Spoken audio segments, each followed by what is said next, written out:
C'est le vendredi 26 janvier 2024, à la librairie Le Carré d'Ancre, dans le 9e arrondissement de Paris, que la Poste a fêté le Nouvel An chinois. L'événement avait pour but de présenter des blocs de timbres consacrés à l'année du dragon. La cérémonie de présentation s'est déroulée en présence de 3 personnalités. Jean-Paul Forceville, directeur des relations européennes et internationales du groupe La Poste, Lu Shaye, ambassadeur de Chine en France, et Chen Jianhong, designer français d'origine chinoise qui a dessiné ces blocs de timbres. Pour Jean-Paul Forceville, cet événement marque l'excellence des relations entre la Poste française et la Poste chinoise et, d'une manière générale, entre la France et la Chine. Lu Shaye a remercié le groupe La Poste et son président Philippe Val de célébrer depuis 20 ans le Nouvel An chinois avec la communauté chinoise, avec l'émission de timbres ayant pour thème le zodiaque chinois, apportant ainsi une contribution significative aux échanges culturels entre nos deux peuples. Ces timbres à l'effigie du dragon a séduit de nombreux collectionneurs de timbres français et chinois. Et comme chaque année depuis 6 ans, Chen Jianhong s'est fait un plaisir d'apposer sa signature sur ces blocs de timbres.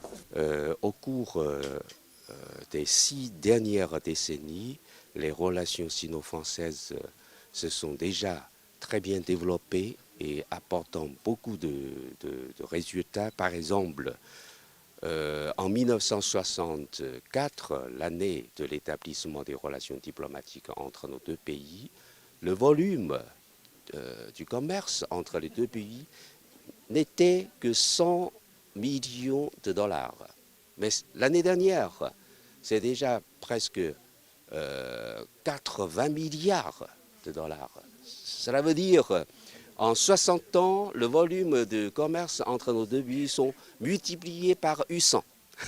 C'est un exemple. Mais je pense que, puisque le long peut nous apporter plus de dynamique, cette année, en 2024, la coopération Chine-France remportera encore plus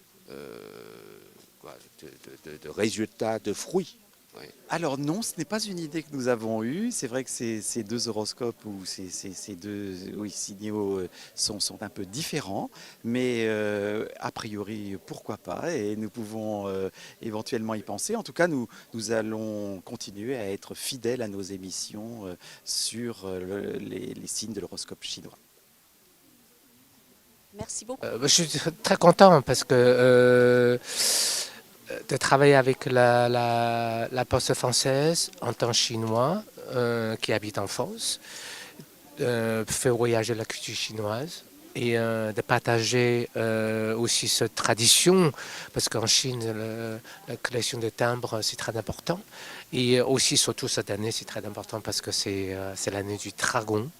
Et en Chine, c'est le dragon, il y a beaucoup de symboles dans notre tradition, la force, la prospérité.